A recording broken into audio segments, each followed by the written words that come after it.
Movie Recap Tagalog here. Mula pagkasilang, nakakakita na si Yunyup ng mga pulang sinulid sa bawat tao. Habang ang batang kapitbahay na si Son A ay may isang sinulid lamang, ang tiyo niyang si Jiwook ay may marami. Ang babae sa kabila ng kalye ay may humigit kumulang 10 sinulid sa ulo. Kahit nanonood lang ng TV, nakikita pa rin Yunyup ang mga pulang sinulid sa ulo ng mga artista. Ang mga iyon ay mga sinulid na nag-ugnay sa mga taong nagkaroon ng relasyon sa isa't isa. Simula pagkabata, nakikita na niya ang mga sinulid na iyon, ngunit hindi niya nauunawaan ang kahulugan ng mga ito. Walang mali siya niyang iginuhit ang 2 sinulid na nag-ugnay sa kanyang ama, sa kanyang ina, at sa kanyang tiyahin. Nang makita ito ng kanyang ina, agad nitong nahulaan ang lahat. Pagkatapos noon, tila nabaliw ito. Sinaksak ng kanyang ina ang kanyang ama. Nasaksihan ni Yunyup ang buong pangyayari. Unti-unti niyang naunawaan ang kahulugan ng mga pulang sinulid na maaari itong magdulot ng kamatayan. Simula noon, pinili ni Yunyup na manahimik at umiwas sa mga tao. Binalot ng dyaryo ang mga bintana. Nagtago siya sa loob ng bahay sa loob ng maraming taon. Ilang beses din niyang sinubukang wakasan ang kanyang buhay, ngunit hindi siya nagtagumpay. Parang may puwersang pumipigil sa kanyang mamatay. 20 taong gulang na si Yunyup ngayong taon. Ngunit lubos pa rin siyang nag-iisa. Napagpasyahan ni Yunyup na saliksikin kung sino ang lumikha ng mga sinulid na yon, kung mayroon pa bang ibang nakakakita ng mga ito bukod sa kanya, at kung ano talaga ang tunay na layunin ng mga ito. Higit sa lahat, gusto niyang malaman kung paano alisin ang sumpa. Sa panahong ito, dumaan ang kapitbahay na si Son A sa kanilang bahay at pinindot ang doorbell. Lumalabas na kakalipat lang pala niya sa kabila ng kalye at gusto lang niyang makipagkilala sa mga kapitbahay. Bagamat pala kaibigan si Son A, hindi naglakas loob si Yunyup na buksan ang pinto at bumati. Matapos magsalita ng ilang sandali at walang tumugon, iniwan na lang ni Son A ang prutas at umalis. Doon lamang palihim na lumabas si Yunyup upang kunin ang supot ng prutas. Habang kumakain, pilit niyang pinipigilan ang kanyang mga luha. Samantala, si Jiwook ay kapitan ng unit ng investigasyon ng krimen sa pulisya. Nahuli siya sa trabaho ngayong umaga, at nang iparada niya ang kanyang sasakyan, nasagi niya ang kotse ng kanyang tauhan na si Yunsik. Kalmado siyang humingi ng tawad sa kanyang tauhan nang hindi na nagpaliwanag pa. Nahinuha na lamang ni Yunsik na nasagi na naman ni Jiwook ang kanyang kotse. Lumalabas na nahuli ito sa trabaho dahil abala siya sa pag-aalaga sa kanyang pamangkin. Tinanong siya ng isang kasamahan kung si Jiwook lang ba talaga ang maaasahan ng batang babae. Paano na raw kung magpakasal siya? Paano na ang pamangkin niya? Ngunit ang kasal ay isang bagay na hindi pa kailanman pinag-isipan ni Jiwook. Tila mas gusto niya ang mga malalayang relasyon na walang obligasyon. Ngayon, inihayag ng isang malapit niyang katrabaho na magpapakasal na ito. Pagkarinig noon, bigla siyang nawalan ng gana. Medyo nadismaya ang babae dahil inakala niyang libog lang ang habol ni Jiwook. Sa hindi inaasahan, nalaman niyang may malinaw din pala itong mga prinsipyo at hangganan. Sa paaralan, binubuli si Son A ng mga babae dahil hindi siya nagbigay ng pera. Kahit pa alam nilang pulis ang tiyuhin ni Son A, wala silang kinatatakutan. Hinablot nila ang ulo ni Son A at inihagis-hagis siya, ngunit ang tanging sagot ni Son A ay isang mapanlibak na ngiti. May pang-uuyam na banta si Hayang, kung magsusumbong si Son A sa tiyuhin niya, hindi nila siya palalampasin at baka mawalan pa siya ng karapatang mabuhay. Samantala, abala ang tiyuhin ni Son A sa pag-imbestiga ng isang mabigat na kaso ng pagpatay. Ang biktima ay isang 29 anyos na babae na naninirahang mag-isa. Dati siyang manager ng isang coffee shop malapit sa lugar. Nang pinuntahan ang bahay ng biktima, nakita itong magulo at tila hindi inayos. Ngunit may kakaibang bagay, maayos ang pagkakaayos ng mga gamit at malinis ang bangkay, na parabang naligo pa ito bago namatay. Dahil dito, inutusan ni Jiwook si Yunsik na masusing imbestigahan ang mga naging koneksyon ng biktima. Ayon sa isang residente sa unang palapag, kagabi raw ay may nakita siyang kahina-hinalang lalaki. Nakasuot ito ng helmet at umakyat sa apartment ng biktima na parang isang delivery man. Ang pinaka-nakakalitong bahagi ay ang motibo ng krimen. Hindi kinuha ang pera, walang senyales ng panggagahasa, at wala ring alam na kaaway ang biktima. Madalas siyang umorder ng pagkain, ngunit noong gabing iyon ay wala siyang in-order. May sabi-sabi na may nobyo ang biktima, ngunit halos 1 taon na raw silang hiwalay. Sa kabilang banda, si Yunyup ay palihim na lumalabas tuwing gabi upang kunin ang mga bagay na iniiwan sa kanyang pintuan. Sa kanyang paglabas, laking gulat niya nang makitang may isa na namang supot ng prutas. Lumabas na muli itong iniwan ng mabait niyang kapitbahay. Sa oras na yon, iniulat sa TV ang tungkol sa isang pagpatay na naganap malapit lamang sa gusaling tinitirhan nila. Ito na ang 2 kaso ng pagpatay sa loob lamang ng ilang linggo. Lahat ng mga biktima ay mga babaeng naninirahang mag-isa sa lugar na yon. Habang nanonood ng balita, napansin ni Yunyup ang isang kahina-hinalang lalaking naka-helmet. Nakita ito sa eksena ng krimen, ngunit may isang pulang sinulid lamang sa kanyang ulo. Nagduda si Yunyup sa lalaking ito. Marahil ay iniispya niya ang investigasyon. Hindi nagtagal, may isang lalaking nakaitim at nakasuot ng helmet na dumating. Huminto ito sa tapat at pumasok sa gusali sa kabila ng kalsada. Tumuloy ito diretsyo sa apartment ng mabait na kapitbahay. Aksidenteng nasaksihan ni Yunyup ang lahat at agad siyang tumawag sa pulis. Ipinagbigay alam niya na ang lalaking naka-helmet ay nasa bahay sa kabila. Ngunit sa mismong oras na yon, nakita ni Yunyup na magkahaplos at halikan ang dalawa, punong-puno ng lambing.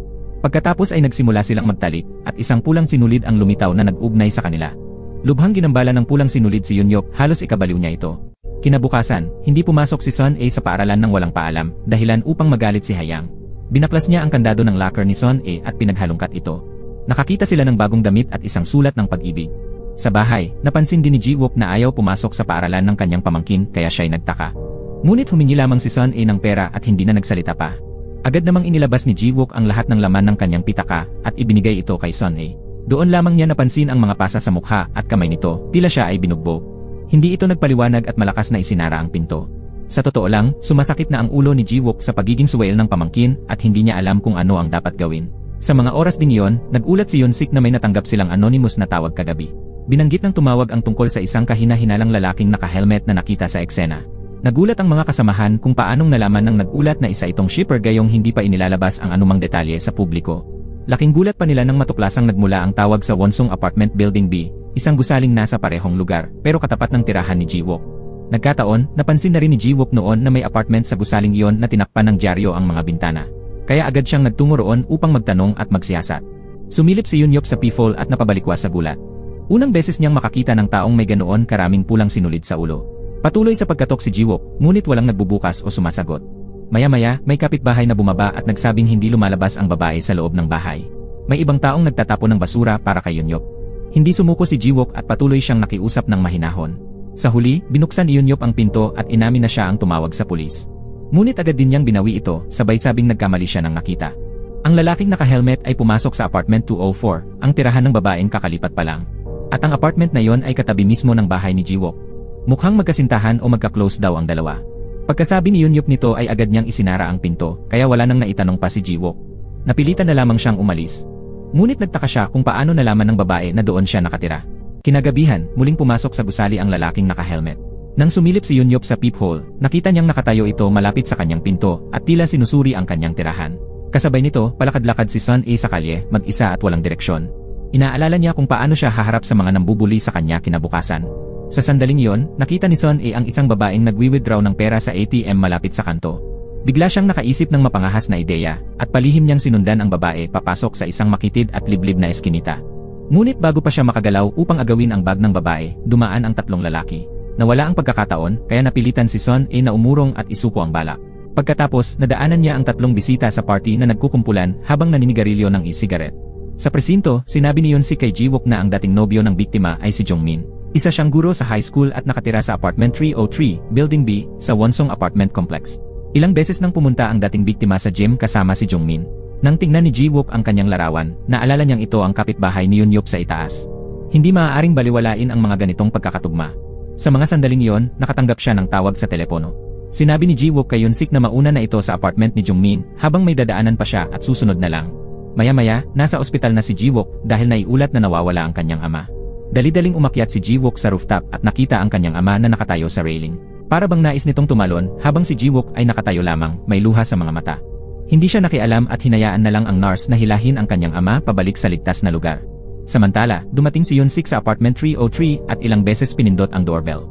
Nang walang sumagot, siya na mismo ang nagbukas ng pinto at maingat na pumasok. Natuklasan niya ang isang silid na ang kisame at mga pader ay pininturahan ng kulay pulang parang dugo. Akma na siyang tatawag kay Ji-wook pero bago pa siya makapagsalita, siya ay inatake. Paulit-ulit siyang hinampas ni Jong-min gamit ang isang pamalo kaya't hindi siya nakaganti. Kahit na lumaban siya ng buong lakas, sa huli ay napabagsak pa rin siya. Nabahala si Ji-wook nang maputol ang tawag kaya't agad niyang pinaandar ang sasakyan sa pinakamabilis na bilis. Samantala, sinuotan ni Jong-min ng helmet si Yoon-sik at itinali ito sa isang upuan.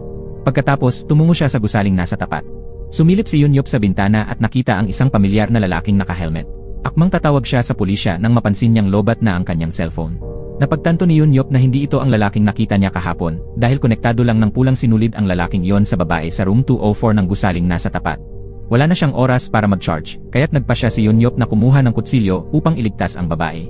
Ang problema, matagal na siyang naka-isolate at ang paglabas ng bahay ay isang napakalaking hamon para sa kanya. Hawak ang kutsilyo, naglakad siya na parang zombie, nanginginig at tinakot pa ang mga kapitbahay. Natisod si Yoon-yup, nalaglag ang kanyang salamin at bumagsak sa lupa. Sa mga oras din iyon, masayang binuksan ng babae sa apartment 204 ang pinto upang salubungin ang lalaking naka-helmet. Ngunit napansin niyang may kakaiba. Hindi ito ang lalaking hinihintay niya, kundi si Jong-min. Nagtanong ang babae kung bakit siya naroon. Ngumiti lamang si Jong-min habang nakatingin sa pulang sinulid sa ulo ng babae. Sinabi niyang ito ang landas tungo sa kaligtasan ng lahat at sa kanya sinimulang sakalin ang babae. Sa mismong sandaling iyon, dumating si Yunyop na may hawak na kutsilyo. Ngunit hindi natakot si Jungmin. Lumapit pa siya kay Yunyop. Habang nanginginig at hindi makakilos si Yunyop, bigla siyang sinunggaban ni Jungmin, kinuha ang kutsilyo, at malamig na sinaksak siya sa tiyan. Sa mga oras din iyon, dumating na si Jiwook sa harap ng gusali sa kabila at napulot niya ang salamin ni Yunyop. Samantala, matapos harapin si Yunyop, bumalik si Jungmin upang patayin ang babae. Ngunit nagising ito at nakipagbuno kay Jungmin dahilan upang malaglag ang kanyang salamin. Nagmadali si Jungmin na hanapin ito upang muling makita ang pulang sinulid, saka ipinagpatuloy ang pananakit sa babae. Habang nangyayari ito, umakyat si Jiwook sa itaas at nakita niyang bukas ang pinto ni Yunyop. Pumasok siya dala ng pag-uusisa at nakita niya ang mga tala ni Yunyop tungkol sa pulang sinulid. Nang sumilip siya sa bintana, nasaksihan niya mismo si Jungmin na sinasaktan ang babae sa apartment sa tapat. Mabilis na inalis ni Jiwook ang mga dyaryong nakatakip sa bintana at binuksan ito. Sa kabila, halos mabaliw si Jungmin sa pagsakal sa babae. Sa oras ding iyon, nagkamalay muli si Yunyop. Pinilit niyang tiisin ang sakit at pinulot ang kutsilyo. Dahan-dahang gumapang si Yunyop papunta kay Jungmin at sinaksak ito sa binti. Napasigaw si Jungmin sa sakit at hinugot ang kutsilyo upang patayin si Yunyop. Pero sa kabutihang palad, dumating si Jiwook sa tamang oras at binaril si Jungmin na naging sanhi ng kanyang kamatayan. Habang namamatay, umiti si Jungmin at sinabing nawawala na ang mga sinulid. Dinala naman agad ang babae sa ospital para sa emergency treatment. Hindi naman malubha ang sugat ni Yunyop dahil ilang ulit na rin siyang nagtangkang wakasan ang kanyang buhay noon. Ibinalik ni Jiwook ang salamin kay Yunyop. Ngunit ang hindi niya makalimutan ay ang huling sinabi ng mamamatay tao, nawawala ang mga sinulid. Maaaring pareho rin silang nakakakita ng pulang S-line na sinulid tulad ni Yunyop. Posible kaya na dahil ito sa salamin? Tinanong niya si Jiwook kung sino ang lalaking namatay. Ngunit sabi ni Jiwook, kapag nagbigay siya ng pahayag sa himpilan, doon na lang niya malalaman ang lahat. Samantala, kakauwi lang ni Son A. Nagkatitigan sila ni Yunyop parehong may alinlangan na parang magkakilala. Pagbalik sa bahay, pumasok si Jiwook sa kwarto ni Son A upang tanungin siya tungkol sa eskwela. Pero ayaw mag-open up ni Son A. Anya, wala rin namang saysay ang pagsasabi niya. Dahil alis din naman si Jiwook. Hindi raw siya kailanman pinahalagahan. Kaya bakit ngayon ay tila nangungusap pa siya? Paalis na sana si Jiwook nang biglang sabihin ni Son A na naging kaklase niya si Yunyop sa middle school. Noon pa man, pinatay ng nanay ni Yunyop ang ama nito at pagkatapos ay tumakas. Samantala, sa kauna-unahang pagkakataon, napagtanto ni Yunyop na ang pulang S-line na sinulid na kanyang nakikita ay maaaring magsalba rin ng buhay. Maaaring ito na ang magiging pagbabagong tadhana sa kanyang buhay. Sa oras na yon, nakatanggap siya ng mensahe mula sa isang anonymous na numero. Sinabi ng nagpadala na nakikita rin niya ang mundong nakikita ni Yunyop at pinapupunta siya sa Banju High School. Pagkatapos ng insidenteng ito, nagpa siya si Yunyop na mamuhay ng mas positibo. Inalis niya ang lahat ng karton sa mga bintana upang hayaang makapasok ang sikat ng araw. Pagkatapos ay nilinis ni Yunyop ang bahay upang maging mas maliwanag at maaliwalas. Kinabukasan ng umaga, pumasok si Son A sa paaralan at nakita si Hayang na nagsusulat ng mga panunukso sa pisara para pagtawanan siya. Hindi lang iyon, hawak pa ni Hayang ang isang sulat ng pag-ibig na ipinadala ng isang lalaki kay Son A. Binasa ito ni Hayang ng malakas upang pagtawanan si Son A ng buong klase. Nawala sa sarili si Son A at dali-daling sumugod upang kunin ang sulat. Sa kasamaang palad, hindi niya ito nakuha, sa halip ay binugbog pa siya ni Hayang. Buti na lamang at dumating sa tamang oras ang kanilang homeroom teacher na si Kyujin at hinila palabas si Hayang. Pinunit niya ang sulat sa harap ng buong klase. Pagkatapos noon, pinatawag ni Kyujin si Son A upang kausapin ng pribado. Pinaalalahanan siya ng guro na hindi nasosolusyonan ng karahasan ang anumang problema. Ngunit ayaw makinig ni Son A at iginiit na gusto na niyang umuwi. Paalis na sana siya nang bigla niyang mapansin ang isang pares ng salamin sa loob ng kanyang locker. Samantala, nalilito pa rin si Jiwook sa kaso ni Jungmin. Hindi niya maunawaan kung bakit ito pumatay ng tao. Ayon kay Yunsik, marahil ay nabaliw na si Jungmin. Inggit daw siya sa kanyang ex-girlfriend. Pero matagal na silang hiwalay. Kaya bakit ngayon pa siya pumatay? Napansin ni Jiwook ang isang detalye, paulit-ulit na binabanggit ni Jungmin ang tungkol sa kaligtasan. Ngunit wala namang relihiyong kinabibilangan si Jungmin. Kaya anong klaseng kaligtasan ang tinutukoy niya? Bumalik si Jiwook sa apartment upang mag-imbestiga pa. Ang silid ay may mga pulang pader at makapalang pintura. Nadiskubre niyang hindi pala pintura yon, kundi pinagtagpi-tagping pulang sinulid. Umaabot ito pa itaas na parang sapot ng gagamba na bumabalot sa buong kisame. Pagka-uwi ni Son A, isinuot niya ang salamin at nakita niya ang isang pulang sinulid na nakalutang sa itaas ng kanyang ulo. Gayunpaman, hindi pa rin niya naintindihan kung ano ang kahulugan nito. Sa oras na yon, dumating si Jiwook na ang buhok ay natatabunan ng mga pulang sinulid. Napasigaw si Son A sa gulat. Agad siyang nagpalit ng damit at tumakbo palabas. Gusto niyang makita kung ano ang itsura ng ibang tao. Nagkataon naman na nakita siya ni Yunyop na nakatingala sa langit. Doon nagsimulang magduda si Yunyop. Nang makita ni Son A ang mga pulang sinulid na nag-ugnay sa mga magkasintahan, agad niyang naintindihan ang lahat. Dahil sa espesyal na salamin, nakita niya ang mga lihim na relasyon na ang mga taong sangkot lamang ang nakakaalam. Kung sino ang may relasyon sa iba, kung sino ang may dalawang karelasyon, lahat ay kitang-kita. Ang buong langit ng syudad ay naging maliwanag na pulang kulay. Kinabukasan ng umaga, inalok ni Jiwook si Son A na ihatid siya sa paaralan. Ngunit nasuklam siya nang makita ang buhol-buhol na pulang mga sinulid sa ulo nito. Ngayon, labis ang kumpiyansa ni Son A pagpasok sa paaralan dahil alam niya na ang mga sikreto ng lahat ng taong nakapaligid sa kanya, kung sino ang birhen, kung sino ang nakikipagtalik sa kung saan-saan. Alam ni Son A ang lahat. Ang kanilang homeroom teacher na si Kyujin ay walang kahit anong sinulid. Lumalabas na single pa rin pala siya. Sa mga oras na yon, nakita ni Son A si Hayang na may 2 pulang sinulid sa kanyang ulo. Ang isa sa mga ito ay konektado sa silid ng guro. Dahil sa pag-uusisa, pumasok siya upang silipin. Ngunit laking gulat niya nang matuklasang ang kabilang dulo ng sinulid ay konektado sa guro sa panitikan. Nakakagulat talaga. Pagbalik niya sa silid-aralan, ipinakilala ni Miss Kyujin ang isang bagong kaklase sa klase. Siya ay si Yunyop. Hindi siya sanay makihalubilo sa ibang tao. Kaya hindi man lang siya nakapagsalita para ipakilala ang sarili. Tahimik lamang siyang umupo sa bakanting desk sa likuran ng silid-aralan.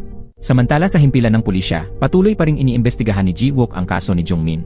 Habang tinitingnan ang larawan nito, napansin niyang nakasalamin si Jungmin. Ngunit wala namang salamin na natagpuan bilang ebidensya. Kaya agad siyang nagtungo sa high school kung saan dating nagturo si Jungmin upang alamin pa ang detalye. Ito rin ang paaralan ni Son A at Yunyop. Akala ni Miss Kyujin na dumating si Ji-wook para tanungin tungkol sa kalagayan ni Son A. Ngunit sinabi niyang naroon siya upang mag-imbestiga sa isang kaso ng pagpatay. Doon lamang nalaman ni Kyujin na ang dating kasamahan niyang si Jungmin ay isa palang serial killer. Nang tanungin ni Ji-wook kung palaging nakasalamin si Jungmin, sinabi ni Kyujin na hindi raw niya ito kailanman nakita na nakasalamin. Samantala, binubuli na naman ni Hayang si Son A sa rooftop. Ngunit sa pagkakataong ito, hindi na lang siya nagpaapi at hinarap si Hayang. Sinabi ni Son A na wala siyang pera para kay Hayang, kaya huwag na siyang hawakan ito. Bilang ganti, sinipa siya ni Hayang at napalugmok sa lupa. Ngunit biglang dumating si Yunyop at pinigilan si Hayang. Galit na galit si Hayang at sinunggaban sa leeg si Yunyop. Ngunit hindi inaasahan, hinila siya ni Yunyop papunta sa railings at tinakot na tatalon silang dalawa. Nataranta si Hayang at nangakong hindi na niya muling gagalawin si Yunyop at Son A. Pagkarinig nito, binitiwan siya ni Yunyop. Ngunit laking gulat ni Yunyop nang hindi siya pasalamatan ni Son A. Sa halip, sinisi pa siya nito dahil nakikialam daw siya sa buhay ng may buhay. Sinabihan niya si Yunyop na huwag na siyang pakialaman muli. Kahit ganito ang sinabi niya, hindi naman talaga kinamuhian ni Son A si Yunyop. Nang gabing iyon, nagtungo si Ji-wook sa paboritong bar ni Jungmin upang magsiyasak. Ayon sa bartender, kadalasan ay mag-isa lamang umiinom doon si Jungmin, tahimik, at pagkatapos ay umaalis na lang. Ngunit kamakailan lang, madalas na raw itong nagsasalita mag-isa, para bang may binibilang. Isang beses pa raw ay nakipag-away ito sa isang customer. Tinuro ni Jungmin ang ulo ng lalaki at nagbilang. Pagkatapos ay tumawa siya. Dahil dito, nagalit ang lalaki at sinapak siya. Sinabi rin ng bartender na nakasalamin si Jungmin. Hindi tulad sa litrato. Papalabas na sana si Ji-wook nang mapansin siya ng isang babaeng umiinom mag-isa. Kaya agad siyang hinila nito papunta sa isang kalapit na hotel. Kahit ayaw niya, nandoon na rin siya, kaya nagpatuloy na lang siya. Samantala, palihim namang sinundan ni Son A si Hayang. Nadiskubre niyang may date si Hayang kasama ang guro sa panitikan. Agad na kumuha ng ilang litrato si Son A bilang ebidensya bago pa pumasok ang dalawa sa hotel. Ilang sandali pa, nakatanggap si Hayang ng mensahe kasama ang litrato na kuha ni Son A. Ngunit nagkunwari pa rin siyang walang alam at nagpatuloy sa pakikipaglandian sa guro. Nag-text pa si Hayang kay Son A na menor de edad pa raw siya. Kaya kahit maparusahan ng guro, ligtas pa rin siya. Ngunit ang linyang ito ang gumising kay Son A. Dapat ang tinatakot ay ang guro, hindi siya. Kinabukasan, may ilang guro na nag-uusap tungkol sa mga guro na may relasyon sa estudyante. Nataranta ang guro sa panitikan at kinabahan. Ngunit bigla siyang nakatanggap ng isang anonymous na mensahe. Ito ay litrato ng guro na hinihimas ang pisngi ni Hayang, kasama ng mensaheng nag-uutos na maghanda siya ng 20 milyong sa cash. Lumabas na balak pala ni Son A gamitin ang perang iyon bilang deposito para makabili ng sarili niyang bahay. Gusto niyang lumayas at manirahang mag-isa dahil wala namang pakialam sa kanya ang tiyuhin niya. Si Yunyop ni hindi alam kung buhay pa ba ang kanyang ina o hindi. Palagi siyang nakakaramdam ng matinding kalungkutan sa buhay. Ang tanging nais niya lang ay magkaroon ng totoong pamilya tulad ng sa ibang normal na tao. Kinabukasan, kunwaring pinagalitan ng guro sa panitikan si Hayang tungkol sa pag-aaral at pinaiwan ito para makausap. Sa totoo lang, gusto lang niyang itanong kung may nagbanta o may nakakaalam ba ng sikreto nila. Agad na itinuro ni Hayang si Son A. Hindi rin daw niya alam kung paano nalaman ni Son A ang tungkol sa kanila. Nagalit ang guro at pinagalitan si Hayang, ngunit lumaban ito. Gayunpaman, napansin din ni Hayang na parang may kakaiba kay Son A nitong mga nakaraang araw.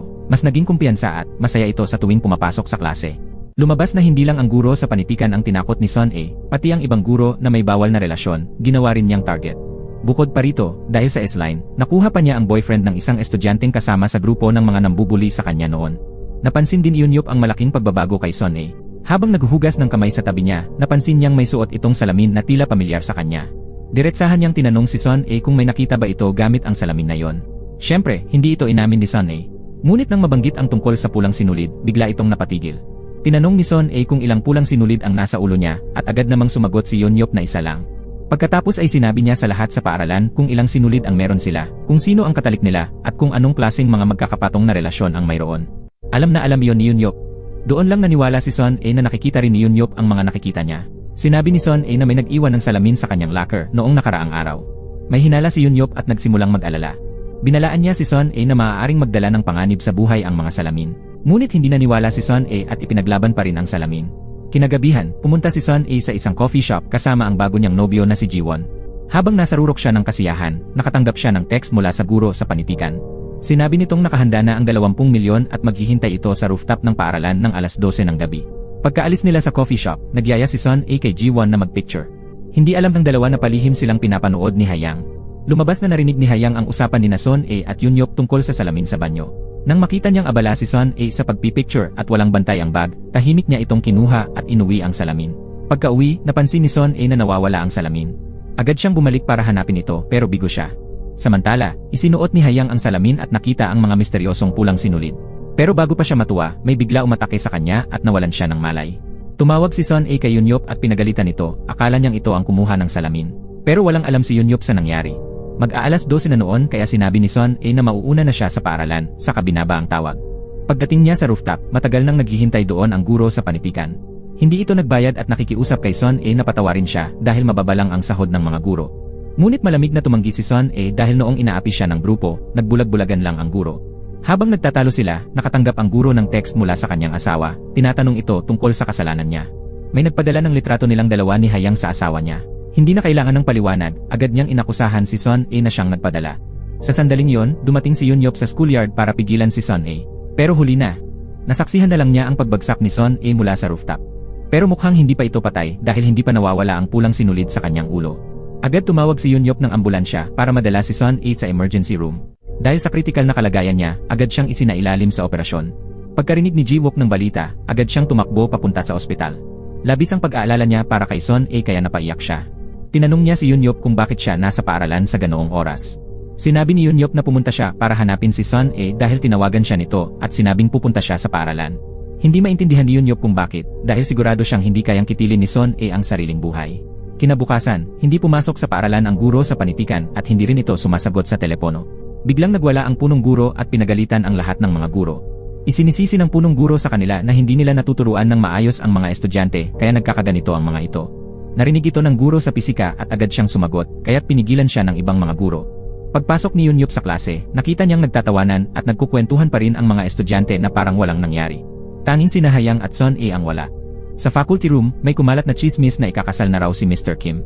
Tinukso siya ng isa pang guro kung kailan niya balak magpamigay ng imbitasyon, ngunit sinabi niyang wala siyang planong magpakasal. Pagkatapos nito, nag-empake si Mr. Kim ng maleta at nagtungo sa bahay ng kanyang kapatid na babae. Matagal na silang hindi nagkikita kaya hindi siya nakilala ng kanyang pamangkin. Buti na lang at may inihanda siyang stuffed rabbit na regalo para makipagkilala. Sa totoo lang, 1 linggo lang talaga ang balak niyang manatili roon.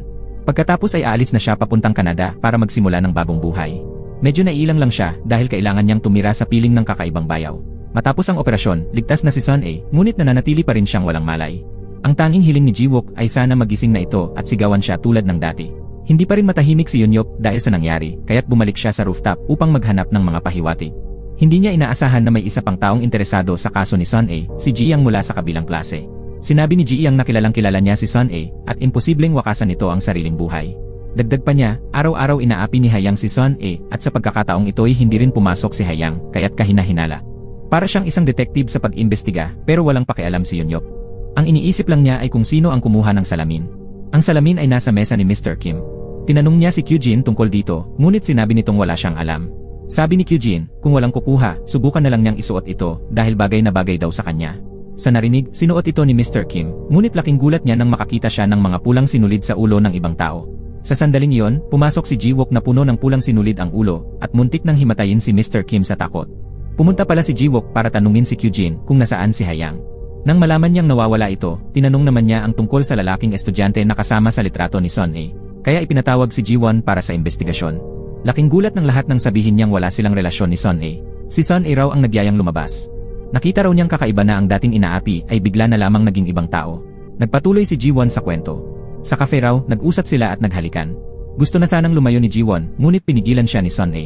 Pagkatapos noon, nagpa-picture sila at umalis, pero bigla na lamang tumakbo si Sun A na parang may nawalang mahalaga sa kanya. Pagkatapos nito, sinuri ni Ji-wook ang security camera kung saan sila nagpicture at natuklasan niyang may babaeng palihim na kinuha ang bag ni Sun A, si Hayang pala yun. Patuloy na sinundan ni Ji-wook ang bakas ni Hayang. Mula sa photo studio ni Hayang, nagtungo siya sa subway, pagkatapos ay sa parke, at bigla na lamang itong naglaho. Samantala, nakita ni Mr. Kim na may pulang sinulid sa ulo ng kanyang kapatid na babae na nakakabit sa ulo ng kanyang bayaw. Pero ang bayaw niya ay may ibang koneksyon. Sa wakas, naintindihan na ni Mr. Kim kung ano ang ibig sabihin ng mga sinulid na ito. Bigla siyang tinanong ng bayaw tungkol sa kanyang buhay pag-ibig. Narinig daw nitong ikakasal na siya, pero bakit daw sila naghiwalay? Narinig ito ng kapatid niya kaya agad itong sumabat para pigilan ang tanong, pero nagpumilit pa rin ang bayaw. Dahil doon, napilitan si Mr. Kim na ikwento ang lahat, na dati siyang nakatira na kasama ang kanyang nobya bago sila magpakasal. Isang araw, maaga siyang umuwi at nadatnan niyang may ibang lalaki sa kama ang nobya niya. Pinilit siyang aluin ng bayaw at sinabing mabuti na rin na nalaman niya bago pa sila ikasal. Nanlamig ang mukha ng kapatid niya at tuloy-tuloy ang pag-inom habang pinag-uusapan ang pagtataksil. Pagkatapos kumain, gusto raw manigarilyo ng bayaw kaya niyaya siya ni Mr. Kim na sumama. Pagpasok nila sa elevator, napansin niyang ang sinulid sa ulo ng bayaw ay nakakabit sa elevator sa kabila. Ibig sabihin, may relasyon ito sa isa pang nakatira sa gusali. Pagkatapos ng kaunting usapan sa labas, bumalik na sila sa taas. Bigla na lang pinindot ng bayaw ang maling palapag pero agad niya itong binago sa ika-10 palapag. May hinala na si Mr. Kim, kaya nang hindi nakatingin ang bayaw, pinindot niya ng palihim ang ika-4 na palapag. Nang bumukas ang elevator, nakita ni Mr. Kim na ang pulang sinulid ng bayaw ay nakakabit sa isang apartment sa palapag na yon. Samantala, galit na galit si Ji-wook dahil gusto ng pinuno ng departamento na isara na ang kaso at sabihin ito ay pagpapakamatay. Iniutos nitong itigil na ang investigasyon dahil ayaw na ng school board sa gulo. Pinakalma siya ng pinuno at sinabing nauunawaan niya ang nararamdaman ni Ji-wook. Ngunit pinayuhan siyang pumikit na lang at hayaan na ito. Agad na sumagot si Ji-wook, kung anak mo ang nakahandusay sa ospital, kaya mo ba talagang gawin yan? Sa kabilang banda, pumasok si Mr. Kim sa paaralan at pinuri siya ni Mrs. Kyujin na mas gumawa po raw siya habang suot ang salamin. Samantala, wala pa ring balita tungkol sa guro sa panitikan. Napansin niyang may 2 pang guro na may relasyon. Dahil dito, tinanong ni Mr. Kim si Kyujin kung ano ang gagawin niya kung nalaman niyang may kakilala siyang may karelasyong bawal. Sabi ni Kyujin na sasabihin niya ang lahat at titingnan na lang kung ano ang mangyayari. Kinabukasan, umuwi si na Mr. Kim at ang kanyang kapatid at nakakita sila ng isang package sa tapat ng kanilang pinto. Tama ang address pero ang nakapangalan ay si Chae-rin. Nang marinig ito ng kapatid niya, sinabi nitong nakatira si Chae-rin sa apartment 401. Agad na kinuha ni Mr. Kim ang package para isauli. Sa totoo lang, may hinala na siya kung ano ang nangyayari. Iniwan niya ang package sa harap ng apartment 401 at nagtago sa isang sulok para manmanan. Ilang sandali lang, dumating si Chae-rin na may dalang mga mamahaling gamit. Mukhang may kausap pa siyang kasintahan sa telepono. Nang makita ang package, kalmado niya itong pinulot at ipinasok sa bahay. Nagsaliksik si Mr. Kim sa mailbox ng apartment ng kapatid niya at natuklasan niyang bukod sa mga liham para sa kanyang bayaw, may liham din para kay Chae-rin. Araw iyon ang kamatayan ng ina ni Mr. Kim. Nasa business trip ang bayaw niya at malamang ay babalik sa loob ng 2 o 3 araw. Nag-usap sina Mr. Kim at ang kanyang kapatid tungkol sa mga bagay-bagay sa pamilya, ngunit nang mapunta sa usapan ang tungkol sa kanilang ama, napansin ang lungkot sa mukha ni Mr. Kim. Lumabas na ang kanilang ama ay nagkaroon ng kabit at labis na nasaktan ang kanilang ina hanggang sa ito ay pumanaw. Mula noon, naging sensitibo si Mr. Kim sa mga ganitong usapin. Noong nahuli niya ang kanyang nobya na may ibang lalaki, humagulgol ito at humingi ng tawad sa kanya. 6 na taon na silang nagsasama at balak na niya itong pakasalan, kaya napag-isipan niyang patawarin ito. Ngunit sa tuwing nakikita niya ang kanyang nobya, naaalala niya ang ama niyang pinakakinamumuhian niya sa buong buhay niya. Kahit na mahal pa rin niya ang nobya niya, hindi na niya ito kayang tingnan sa mata. Kinabukasan, kumalat sa internet ang litrato ng guro sa panitikan at ni Hayang. Gulat na gulat ang mga guro. Hindi nila akalaing magagawa ng kanilang kasamahan ang ganoong bagay. Tuwang-tuwa naman ang mga kaklase ni Yunyok. Natutuwa silang nasangkot sa eskandalo ang guro at kaklase nila. Nang araw ding iyon, natagpuan ng mga pulis ang bangkay ng guro sa panitikan sa loob ng kanyang sasakyan, kasama ang isang sulat. Doon, inamin niya ang kanyang maling relasyon kay Hayang at humingi siya ng tawad sa kanyang pamilya. Hindi raw niya kinaya ang kahihiyang dulot ng pagkakalantad kaya nagpasya siyang wakasan ang kanyang buhay. Ayon sa paunang pagsusuri, 3 araw nang patay ang guro sa panitikan. Agad namang may napansin si Ji-wook. Kung sa loob ng kotse sa parking lot siya namatay, imposibleng hindi ito natuklasan agad. Malamang ay sa ibang lugar siya namatay at inilipat na lang ang katawan. Bukod pa rito, ngayon lang kumalat online ang litrato, ibig sabihin, alam niya na mabubunyag ito. Kaya posibleng may taong nasa likod ng lahat ng ito. Pagkatapos ng klase, niyaya ni Ji-yang ang class president na kumain kasama nila ni Yunyok. Madalas itong tumatanggi pero ngayon ay bigla itong pumayat. Dahil dito, nagduda si Ji-yang kaya tinanong niya kung may gusto ba ito kay Yunyok. Ngumiti lang ang class president at hindi sumagot. Lalo pang kinabahan si Ji-yang sa inasal ng class president. Paglabas ng 3, naghihintay na si Ji-wook. Sinabihan niya si Yunyok na sumakay sa kotse. Galit na galit si Ji Yang at sumigaw, sinasabing may lakas ng loob si Ji Wook na dumukot ng tao sa gitna ng araw. Nagbanta pa si Ji Yang na tatawag siya ng pulis. Sa hindi inaasahan, agad na inilabas ni Ji Wook ang kanyang police badge at ipinakita ito sa kanila. Sa huli, pumayag si Yunyup na sumama sa kanya. Lumabas na gusto lang ni Ji Wook na tanungin si Yunyup tungkol kay Son A, partikular kung bakit pumunta si Son A sa paaralan noong gabing iyon. Ngunit hindi agad sumagot si Yunyup. Sa halip, tinanong niya kung nasaan ang salamin ni Son A. Sabi niya, kapag natagpuan ni Ji Wook ang salamin na yon, sa kanya isasabi ang lahat. Samantala, aksidenteng nakita ni Teacher Kim ang bayaw niya sa kalsada. Ibig sabihin, hindi ito nagpunta sa business trip tulad ng sinabi nito sa asawa niya. Agad siyang sumakay ng taxi para sundan ito. Lumabas na ngayong gabi, may date ang bayaw niya sa kabit nitong si Chaerin sa isang mamahaling restaurant. At nagbigay pa ito ng mamahaling kwenta sa babae. Nakita lahat ito ni Teacher Kim. Kaya agad siyang tumawag sa bayaw niya. Sunod-sunod siyang nagtanong, dahilan para mahirapan ang bayaw niya sa pagsagot. Dumaan siya sa mismong mesa ng mga ito at nakita ni Teacher Kim ang numero ng kwarto sa hotel na nirentahan nila, room 2407. Pumunta siya doon at labis siyang naiinis nang makita ang mga pulang sinulid na magkakagulo sa pagitan ng mga kwarto. Habang naghihintay ang bayaw niya kay Chaerin na naliligo, biglang may malakas na kumatok sa pinto. Si Teacher Kim yon. Agad niya itong sinakal pagkalabas ng pinto. Kahit nahuli na, hindi pa rin humingi ng tawad ang bayaw at nagawa pa nitong sabihin walang maidudulot na mabuti ito sa kanyang asawa. Nang papasok na sana sa silid si Teacher Kim, agad siyang pinigilan ng bayaw at nangakong ayusin ang lahat. Muling binalaan siya ni Teacher Kim at pagkatapos ay umalis. Kinabukasan, naghanda na si Teacher Kim para lumipad papuntang Canada. Bago sila maghiwalay, binigyan siya ng pera ng kapatid niya, pero hindi pa rin mapakali si Teacher Kim dahil hindi pa rin umuwi o nagpaparamdam ang bayaw niya. Pumunta siya sa paaralan para kunin ang mga gamit niya. Habang nag-impake, sinilip ni Teacher Kim ang Instagram ni Chaerin sa kanyang cellphone. Nakita niyang patuloy itong nagpo-post ng masasayang larawan, gaya ng dati. Ipinakita pa ni Chaerin ang kwintas na ibinigay sa kanya ng bayaw. Pero may isang bagay na ikinabigla ni Teacher Kim. Nang makita niyang ipinakita nito ang ultrasound at ipinahayag sa publiko na siya ay buntis, agad tumawag si Teacher Kim sa kapatid niya pero hindi ito sumasagot. Dahil sa matinding pag-aalala, agad siyang umuwi. Pagdating niya sa bahay, nakita niyang may nagkakagulong tao sa harap ng kanilang pinto. Nasa loob ng kotse ang kanyang ate. Paulit-ulit itong bumabangga sa isa pang sasakyan. Nataranta si Mr. Kim at agad siyang tumakbo papalapit. Sinubukan niyang pakalmahin ito at sinabing siya na ang bahala sa lahat. Ngunit isa lang ang paulit-ulit na sinasabi ng ate niya, bakit mo ginawa yon? Sa mga sandaling yon, bumalik na ang bayaw niya. Pero imbes na alalahanin ng asawa, tumakbo ito papunta kay Chaerin para aluin ito. Hindi na napigilan ni Mr. Kim ang galit. Mabilis siyang lumapit at sinuntok ang bayaw niya. Sumigaw si Teacher Kim, tao ka pa ba? Sa oras na yon, biglang nagsalita ang nakatatandang kapatid para pigilan ang dalawang tao na tila tatakas na. Doon na niya inamin na hindi asawa ng ate niya ang lalaking yon. Ang pangalan niya ay Taesyok, asawa ni Chaerin. Dahil natakot siyang saktan ng ate ang buntis niyang asawa, agad bumalik si Taesyok. Siya pala ang ikatlong gulong sa relasyon ng lalaki. Kaya pala maling akala ang lahat. Akala ni Teacher Kim ay niloloko ng asawa ang kapatid niya, habang si Taesyok naman ay inakala na gusto ni Kim makipag-ayos sa kanya. Galit na galit ang ate ni Kim at gusto na niyang patayin si Chaerin. Si Teacher Kim ay labis na nasaktan at napahiya. Ang pinakakaawa-awa sa lahat ay ang pamangkin niyang walang kaalam-alam sa magiging kinabukasan niya. Samantala, paulit-ulit na binabasa ni Ji Wook ang suicide note ng guro sa panitikan. Nagtataka siya kung sino ang gagawa ng ganoong kawalang kwentang sulat para sa pagpapakamatay. Bigla niyang naalala ang insidente sa pamangkin kaya nataranta siya at agad umuwi upang tingnan kung may iniwang sulat si Son A. Sa paghalughog niya, isang notebook lang ang kanyang natagpuan. Sa mga oras na yon, pauwi na si Yunyup. Nadaanan niya ang isang motel at napansin ang paanunsyo para sa receptionist. Kinuhaan niya ito ng litrato gamit ang cellphone upang balikan sa ibang araw. Pagdating niya sa bahay, nakita niyang hinihintay na siya ni Ji Wook. Ipinakita ni Ji Wook ang isang kwaderno kung saan may guhit ng salamin at pulang sinulid sa ulo ng isang tao. Tinanong niya kung iyon ba ang sinasabi ni Yunyup na salamin at kung ano raw ang nakikita kapag ito'y sinuot. Pagkatapos ikwento ni Yunyup ang tungkol sa mga pulang sinulid at sa salamin, hirap pa ring maniwala si Ji Wook. Iniisip ni Yunyup na may kumuha ng salamin ni Son A, saka siya tinawagan para umakyat sa rooftop at pagkatapos ay itinulak pababa. Hindi alam ni Yunyup kung sino ang taong iyon. Mukhang ginamit ni Son A ang kakayahan niyang makakita ng S-line upang takutin ang iba, kaya't marami siyang naging kaaway.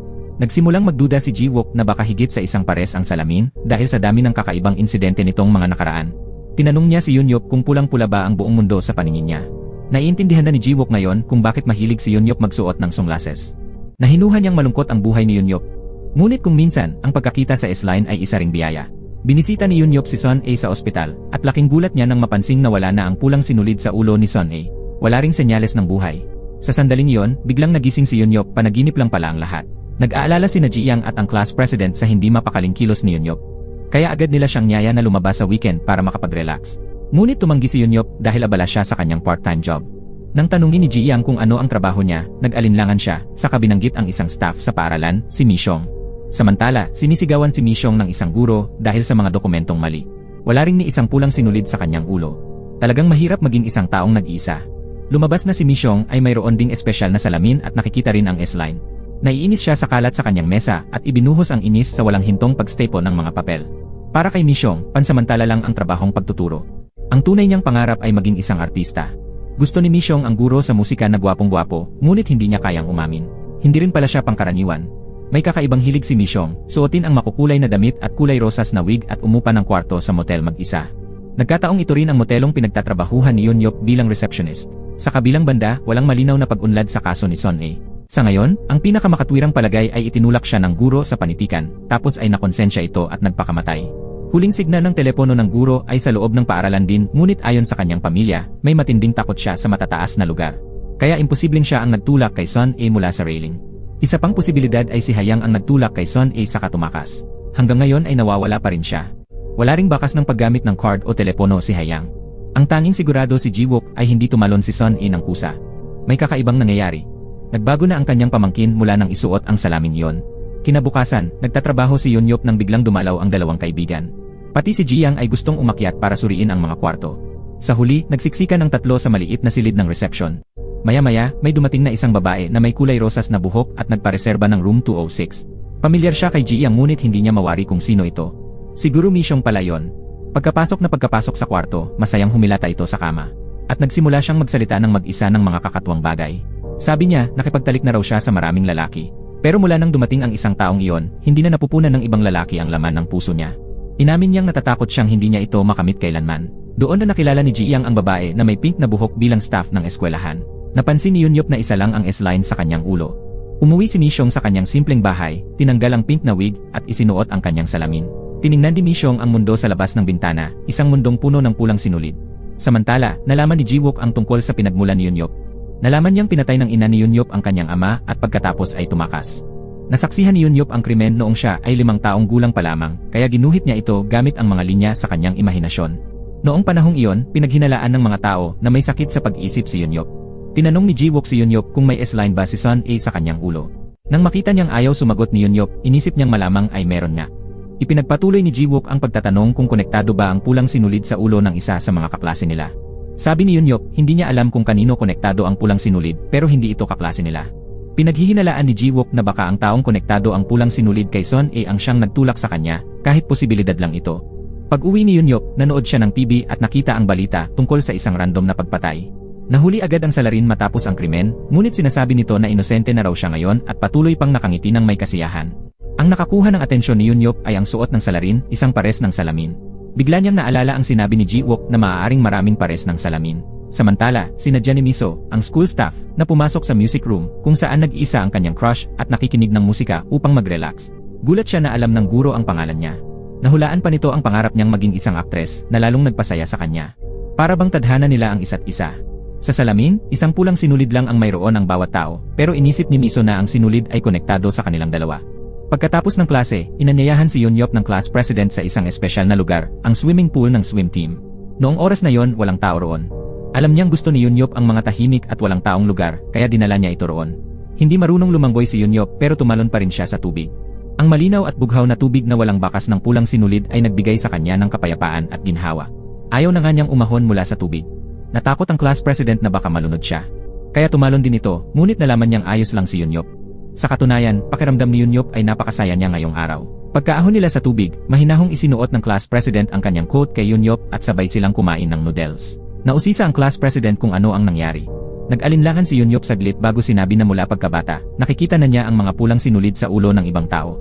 Gulat ang class president at tinanong kung meron siya. Sagot ni Yunyop, wala. Idinagdag pa niyang wala ring pulang sinulid si class president at si Ji Yang. Bagaman hindi pa rin lubos na nauunawaan ng class president ang kahulugan ng sinabi ni Yunyop, naniwala pa rin siya sa kanya. Tinanong ni Yunyop kung siya ba ay kakaiba. Sabi ng class president, hindi siya normal pero napakaastig niya. Nang gabing iyon, patuloy na tinitingnan ni Yunyop ang jacket habang inaalala ang mainit na pag-aalaga ng class president. Pagkatapos, inisip ni Yunyop na baka balang araw ay magkaroon na rin siya ng pulang sinulid sa kanyang ulo. Samantala, may isang babae na hindi alam kung anong krimen ang kanyang nagawa kaya siya ay inaresto. Nang makita niya si Ji-wook, masaya niya itong binati. Lumabas na matagal na pala siyang tumatawag kay Jiwook pero hindi nito sinasagot. Kahit na maraming pulang sinulid sa kanyang ulo, may sarili pa rin siyang prinsipyo na hindi siya dapat makipaghalubilo sa mga kriminal. Noong una, suspetsa pa lang siya kaya tinanggap pa yon. Nagtaka si Yoon-sik kung bakit wala nang dinidate si Jiwook nitong mga nakaraang araw. Sagot nito, may isang taong kinainteresan niya. Nilinaw ni Jiwook na ito dahil sa kuryosidad lamang at hindi dahil gusto niyang dalhin ang taong iyon sa kama. Ang taong bumihag ng kanyang atensyon ay si Teacher Kyujin pala. Kinabukasan, muling pumunta si Misyong sa motel at nirentahan ang pamilyar na room 206. Nang naglilinis si Yoon-yup ng kwarto, aksidenteng narinig niyang muli ang pagbulong ni Misyong sa sarili. Pareho ito ng sinabi niya noong nakaraang araw na nakipagtalik siya sa maraming lalaki. Marahil iyon ang linyang paulit-ulit niyang inaensayo dahil malinaw na iisa lang ang sinulid sa kanyang ulo.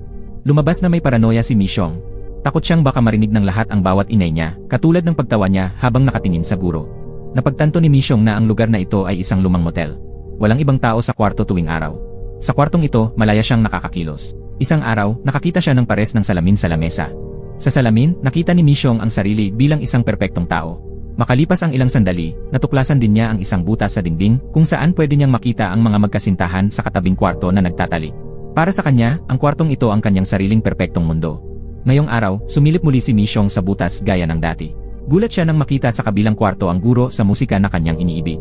Masaya niyang pinanood ang bawat galaw ng lalaking pinapangarap niya hanggang sa biglang may lumitaw na babae na nagpahilo sa kanya. Isa itong sikat na aktres na mukhang dating nobya ng guro. Naging malapit ang dalawa at nagtalik sa iba't ibang posisyon. Hindi nila alam na may isang taong nasasaktan sa kabilang kwarto dahil sa pagguho ng kanyang pantasya. Pagkatapos ng lahat, nag-aya ang aktres sa guro ng isa pang tagpuan sa parehong oras kinabukasan. Kinabukasan, muling nirehistro ni Misyong ang room 206. Pero ngayon, hindi na siya naka-wig at naka-makeup gaya ng dati. Nagulat ng kaunti si Yoon-yup. Kinuha ni Misyong ang isang fire extinguisher at nilagyan ng pampatulog ang bote ng tubig. Mukhang may binabalak siya. Pagdating ng aktres, agad siyang binugbog ni Misyong gamit ang fire extinguisher at nawalan ito ng malay. Pagkatapos, kinalagkad ni Misyong ang aktres papasok sa kwarto. Hinubad niya ang lahat ng damit ng aktres at isinuot ang mga iyon sa sarili. Nag-makeup pa siya at kinulot ang buhok para magmukhang aktres. Pagkatapos mag-ayos, kalmadong pumasok si Misyong sa room 205 kung saan naghihintay ang guro sa musika. Pero sa kasamaang palad, agad siyang nakilala ng guro bilang si Misyong at hindi ang dating nobya nito. Napakunot no ang guro at tinanong si Misyong kung anong ginagawa niya roon. Agad siyang dumikit sa guro. Pagkatapos ay sinabi niya ang mga linyang ilang beses na niyang inensayo. Sinabi niyang nakipagtalik siya sa maraming lalaki. Pero simula nang lumitaw ang guro sa musika, hindi na mapuno ng seks sa mga estranghero ang kanyang puso. Inamin ni Misyong na takot siyang hindi na niya makamtan ang lalaking ito. Pero hindi gaya ng panaginip ang tunay na buhay. Itinulak siya ng guro at nagtangkang umalis. Nagalit si Misyong at inihagis ang stapler sa kanyang ulo. Sa isang iglap, nawala ng malay ang guro sa musika. Masaya niyang niyakap at hinalikan ang kanyang lalaking iniibig. Akala ni Misyong ay nawalan lang ito ng malay dahil sa pampatulog. Sa hindi inaasahan, dumaloy ang pulang dugo mula sa likod ng ulo ng guro.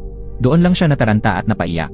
Pero napansin ni Misyong na hindi pa rin nawawala ang pulang sinulid sa ulo ng guro. Kaya umakyat siya sa ibabaw nito at nagsimulang tumalon ng paulit-ulit. Biglang nagkamalay ang lalaki at nagtangkang itulak si Misyong palayo. Pero nagpatuloy pa rin siya hanggang tuluyang nawala ang pulang sinulid sa ulo ng guro. Pagkatapos noon, lumublob si Misyong sa bathtub. Ginamit niya ang stapler upang paduguin ang sarili at tinapos ang kanyang buhay. Sa oras na yon, nagkamalay na ang aktres. Mabilis siyang tumakbo palabas ng room 206 para humingi ng tulong. Sumigaw ang aktres na may baliw na babaeng nanakit sa kanya at nagnakaw ng kanyang damit. Nang tumakbo si Yoon-yup papasok sa room 205, huli na ang lahat. Patay na ang guro sa musika, isang pagkamatay na puno ng kawalang katarungan. Patay na rin si Misyong sa bathtub. Pero wala ni isang pares ng salamin na nahanap sa paaralan. Sabi ni Yoon-yup pareho silang may isang S-line pero hindi ito konektado. Hindi rin niya alam, ni Jiwook, kung bakit ginawa ni Misyong ang lahat ng iyon. Pero hinala ni Yoon-yup may kinalaman ito sa suot na salamin ni Misyong. Tuwing pumupunta siya sa motel, ibang-iba ang kilos niya kumpara sa paaralan. Marahil, matapos isuot ang salamin, naramdaman niyang isa siyang espesyal na tao. Pero sa totoo lang, napakapanganib ng mga salaming iyon. Lahat ng nagsuot niyon ay nauwi sa trahedya. Kaya't determinado si Jiwook na hanapin ang nasa likod ng lahat, ang taong naging dahilan kung bakit halos nawala ang kalahati ng buhay ni Sun-ae. Bumalik siya sa room 205 at binuksan ang takip ng bathtub. Sa tubig at dugong bumubulwak sa kanal, lumitaw ang isang pares ng salamin sa ilalim. Pinulot ni Jiwook ang salamin at isinuot ito. Doon lang niya nakita ang mga pulang sinulid na nagsusulputan sa kanyang ulo, nagsisiksikan sa dami. Walang kamalay-malay, hinawakan niya ang kanyang ulo pero wala naman siyang naramdaman. Pagdating niya sa istasyon ng pulisya, nagulat siya nang makita at mabilang ang mga pulang sinulid sa ulo ng kanyang mga kasamahan. May magkasintahang matagal ng palihim na nagkikita. Si Yoon-sik ay may dalawang sinulid din sa ulo. Tinanong siya ni Jiwook at sinabi ni Yoon-sik na isa lang ang naging kasintahan niya bago siya nagpakasal. Sa sandaling iyon, may pumasok na babaeng estudyante mula sa Banju High School upang magsumbong ng isang insidente. Napansin ni Ji-wook na may 4 na pulang sinulid sa ulo ng babae. Biglang may pumasok na ideya sa isip niya. Pinilit ni Ji-wook ang lalaking estudyante na nakipag-date kay Son A na magpatingin sa ospital. Sa resulta, ang sinulid sa ulo ni Son A ay hindi pala konektado sa ulo ng lalaking iyon. Nagtanong pa si Ji-wook at inamin ng estudyante na minsan ay sinabi ni Son A na galit siya sa isang tao at gusto niya itong patayin. Pero hindi raw niya alam kung sino ang tinutukoy. Malapit na ang kaarawan ni Yunyok kaya gusto siyang sorpresahin ni Ji-yang. Nakipagkita muna sa kanya ang class president, silang dalawa lang. Sa oras ding iyon, may nag-text mula sa hindi kilalang numero at inimbitahan si Yunyok sa isang party para sa kanyang kaarawan. At noong ika-1 ng Nobyembre, may text ding natanggap si Yunyok mula sa misteryosong numero na nagsabing, "Ako rin ay nakita ang mundong nakikita mo." Nagtaka si Yunyok kung sino ang taong iyon at ano ang layunin niya. Kinabukasan, napansin ni Yunyok si Gina, isang kaklase na may 4 na pulang sinulid sa ulo. Siya rin ang estudyanteng pumunta kahapon sa istasyon para magsumbong. Sa panahong ito, humiling si Yunsik kay Ji-wook na imbestigahan ang kaso. Lumalabas na ang isinumbong ni Gina ay isang insidente ng pangmomolestya. Isang linggo na ang nakalipas, pumunta si Gina sa bahay ng isang kaklase upang uminom. Dati silang parehong K-pop trainees kaya malapit sila sa isa't isa. Matapos uminom, nawalan ng malay si Gina ng ilang sandali. Pero paggising niya, napansin niyang baliktad ang kanyang panloob. Mariing iginiit ni Gina na hindi siya nakipagtalik. Alam ni Ji-wook na nagsisinungaling siya pero hindi niya ito pwedeng ibunyag. Kinabukasan, pumunta silang dalawa sa paaralan upang hanapin ang lalaking estudyante. Ang mga estudyante roon ay nasa high school pa lang pero marami na sa kanila ang may pulang sinulid sa ulo, ang ilan ay higit pa sa isa. Nagulat si Ji-wook sa nakita dahil noong siya ay nasa high school, napakabait niya. Sa sandaling iyon, nagkataong nasalubong nila si Kyujin. Laking gulat ni Ji-wook nang mapansin niyang wala kahit isang pulang sinulid sa ulo nito. Napansin ni Kyujin ang kanyang bagong salamin at pinuri ito, sinabing bagay ito sa kanya. Sa narinig, medyo nahiya si Ji-wook at namula ang kanyang pisngi. Nang makilala nila si Hanju, isang lalaking estudyante, napansin ni Ji-wook na isa lang ang pulang sinulid sa ulo nito. Mayabang si Hanju at iginiit na wala siyang ginawang masama kay Gina. Hindi raw niya ito ginusto, ni wala raw siyang balak gawin ito. Kakatapos lang tanungin ni Ji-wook si Hanju nang nagkataong makasalubong niya si Yunyok. Napansin ni Yunyok ang suot niyang salamin kaya agad niyang naisip na may kakaiba. Hiningi niya kay Ji-wook ang salamin pero tumanggi ito at sinabing ebidensya yon sa kaso at hindi niya ito maaaring ibigay. Hindi mapakali si Yunyok dahil masyadong delikado ang salamin. Kaya nitong baguhin ng lubos ang sino mang magsuot nito. Habang nagtatalo sila, dumating si Kyujin at naabutan sila. Kaya wala nang nagawa si Yunyok kundi ang umalis na may panggigigil. Samantala, sinamantala ni Ji-wook ang pagkakataon upang yayain si Kyujin na kumain at pagkatapos ay nagpapaalam na rin. Tahimik siyang tinitigan ni Kyujin at pinanood ang napakaraming pulang sinulid sa ulo ni Ji-wook, saka siya ngumiti nang hindi maipaliwanag ang kahulugan. Hindi nagtagal, nagtungo sina Ji-wook at Yunsik sa entertainment company na tumanggap kina Gina at Hanju bilang trainees. Doon, sinabi ng direktor na siya raw ang nag-udyok kay Ji na natumigil na dahil kulang ito sa talento at hindi rin nagsusumikap. Madalas pa raw nitong yayain ang mga lalaking trainees na uminom at gumala. Nagreklamo si Yunsik na sobrang sakit sa ulo ang kasong ito at hindi na nila alam kung sino ang dapat paniwalaan. Pareho pa silang menor de edad kaya hindi rin sila pwedeng puwersahang tanungin. Biro pa ni Yunsik, sana raw may lie detector sila. Nasabi iyon ni Yunsik pero hindi niya alam na may salamin si Ji-wook na kayang tumukoy ng kasinungalingan. Kinabukasan, ipinagpatuloy nila ang pagkuha ng mga pahayag. Ayon kay Hanju, si Gina raw ang laging sumusunod sa kanya. Siya raw mismo ang nagkusang pumunta sa bahay niya. May mga text messages pa raw siya bilang ebidensya. Samantala, binura ni Gina ang mga text messages at nilabhan ang damit na suot niya noong araw na yon. Isang linggo pa bago siya nagsumbong. Kaya naman kahina-hinala ang kilos niya. Sinadyang buksan ni Ji-wook ang pinto para mapagmasdan sila at napansin niyang ang kaisa-isang sinulid sa ulo ni Hanju ay hindi konektado kay Gina. Kaya tinanong niya ito sa huling pagkakataon. Pagkatapos nito, sinabi ni Ji-wook kay Yunsik na ibasura na lang ang kaso. Pag-uwi ni Ji-wook ng gabing iyon, nadatnan niyang naghihintay si Yunyok. Humiram siya ng salamin para subukan ito. Ngunit lumabas na walang pinagkaiba, pareho lang ang nakikita niya kahit walang salamin. Inamin ni Ji-wook na nakita niya ang kaso ng mga magulang ni Yunyok. Pinawi niya ang bigat ng loob ni Yunyok at sinabing hindi iyon kasalanan ng bata. Kahit mapanganib ang salamin, naniniwala siyang may pagkakataon itong makatulong sa tao. Katulad na lang ng pagligtas ni Yunyok sa isang batang babae sa gusaling tinitirhan nila.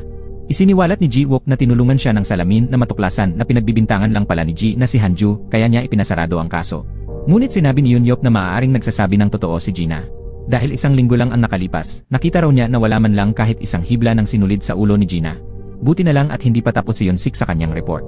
Kaya 2 pulis ang pumunta sa bahay ni Hanju upang magsagawa ng investigasyon. Matagal silang tumawag bago ito nagbukas ng pinto. Napansin nilang sobrang linis at maayos ang bahay. Ngunit hindi nagtagal, ginamit ni Hanju ang dahilan na kailangan niyang gumising ng maaga kinabukasan upang paalisin ang dalawa. Samantala, pumunta si Yunyok sa motel na isinara matapos ang krimen. Hindi niya alam na may isang babaeng mahabang buhok na palihim siyang sinusundan. Lumabas na pinaghihinalaan ni Yunyop na may taong sadyang nag-iwan ng salamin sa pinangyarihan ng krimen. Kaya't nagdesisyon siyang bumalik dito upang humanap ng mga bakas. Bigla na lang lumitaw ang isang anino na ikinagulat niya. Yun pala ay ang class president. Nagkataong nakita niya si Yunyop na pumasok kaya sinundan niya ito sa pag-uusisa. Nang makita ni Yunyop na tila natatakot ang class president, tinukso niya ito na may kung anong bagay sa kanyang ulo. Sa gulat, niyakap siya ng class president. Bigla namang naging awkward ang sitwasyon. Pumikit ang class president, tila hinihintay ang halik ni Yunyop. Halos matawa na siya sa nakita. Sa sandaling iyon, inisip ni Yunyop na may isang sinulid na nag-ugnay sa kanilang dalawa. Sa wakas, naganap ang matamis nilang unang halik. Samantala, sina Jiwook at Yunsik ay nagsisiyasat sa tambakan ng mga lumang gamit sa ilalim ng apartment ni Hanju. Natagpuan nila ang isang bedsheet na kapareho ng kulay ng kumot at unan ni Hanju. Napansin kasi ni Jiwook noong una siyang pumasok sa bahay ni Hanju na ang bedsheet ay ibang-iba ang kulay kumpara sa unan at kumot. Hindi ito bagay sa disenyo ng kwarto. Itinapon ni Hanju ang isang kumot na maayos pa naman. Malinaw na may itinatago si Hanju. Kinabukasan, ipinatawag siya upang tanungin muli. Kalma lang si Hanju at ipinaliwanag na madumi na raw ang bedsheet kaya itinapon niya ito. Ang mga dugong nakita roon ay baka raw galing sa pagbabahing ng ilong ni Gina o sa kanyang pagreregla. Nang tanungin pa siya ni Jiwook tungkol sa nangyari noong araw na yon, sinabi ni Hanju na binigyan niya si Gina ng whiskey. Naubos ni Gina ang isang bote at gusto pa nitong uminom, ayaw pa niyang umalis. Kaya lumabas si Hanju upang bumili pa ng beer. Pagkatapos uminom ng beer, nawala ng malay si Gina. Tiningnan nila ang CCTV sa convenience store at nakita ngang bumili ng beer si Hanju. Pinaghinalaan ni Jiwook na habang wala si Hanju, may ibang taong palihim na pumasok at may ginawang malaswa kay Gina. Sa oras ding iyon, napansin ni Jiwook ang 4 na kabataang lalaki na lumabas mula sa apartment building. Nandoon sila ng halos 1 oras. Agad niyang binilang ang mga pulang sinulid sa ulo ng bawat isa. Totoo nga, pagkatapos nilang lumabas ng gusali, nadagdagan ng tig-isang sinulid ang bawat isa sa kanila. Ang isa pa nga na wala ni isang sinulid ay biglang nagkaroon. Walang duda, nahanap na nila ang tunay na salarin. Kinabukasan, nadiskubre rin ni Yunyop na may 4 na pulang sinulid sa ulo ni Gina na konektado sa 4 niyang kaklase. Agad siyang kumuha ng telepono para tawagan si Jiwook. Ngunit sa mismong sandaling iyon, dumating na si Jiwook. Agad namang dinala ang 4 na estudyante para imbestigahan, ngunit mariin pa rin nilang itinangging may kasalanan sila. Napansin ni Jiwook na ang may isang sinulid lang sa ulo ang pinakakinakabahan. Kaya't agad niyang sinabi, sumakay ka sa kotse, ihahatid kita pauwi. Habang nasa biyahe, lalo pang ninerbiyos ang binatilyo nang mapansing hindi sila papunta sa bahay niya, kundi sa kabaliktarang direksyon. Huminto ang dalawa sa tapat ng apartment building ni Hanju, bumaba ng sasakyan, at iniwan siyang mag-isa sa loob. Nag-aalala na si Yunsik dahil pa-expire na ang panahon ng detensyon. Wala na silang sapat na dahilan upang ikulong pa ang 4. Ngunit kalmado lang si Jiwook at sinabing, kumalma ka lang. Sa loob ng 10 minuto, bibigay din yan. Ilang minuto pa, hinila ni Yunsik ang binatilyo palabas ng kotse upang ipakita ang lugar. Doon, biglang nataranta ang binatilyo at tumakbo palayo. Ngunit hindi pa siya nakakalayo ay nahuli agad siya ni Yunsik. Pinusasan siya ni Jiwook sa kotse at tinakot siya na sa 4, siya ang pinakakahinahinala. Umiyak muna ang binatilyo bago tuluyang umamin. Totoo raw, silang 4 ay may ginawa kay Gina. Ngunit ang utak ng lahat ay si Hanju. Alam daw nilang matagal nang may gusto si Hanju kay Gina. Nang araw na yon, tinanong daw nila si Hanju kung magkano ang ibabayad sa kanila kapalit ng pagtulog kasama si Gina. Pagdating nila sa bahay, walang malay si Gina dahil nilagyan ni Hanju ng pampatulog ang inumin nito. Sa puntong ito, wala nang nagawa ang 3 iba pa kundi ang umamin na rin. Lahat sila ay nagsabing si Hanju ang utak at nanood lang ito mula umpisa hanggang dulo. Nakita ni Jiwook ang mga sleeping pills sa loob ng fire extinguisher sa bahay ni Hanju. Pero matigas pa rin ang pagtanggi niya. Ayon kay Hanju, hindi raw siya ang direktang gumahasa kay Gina. Ngunit ngayon, may ebidensya na si Jiwook at may 4 na saksi upang idiin si Hanju sa korte. Iyon na lang daw ang kaya niyang gawin. Sinabi pa ni Jiwook na sana raw ay pwedeng isuot ng hukom ang salamin upang makita ang buong katotohanan.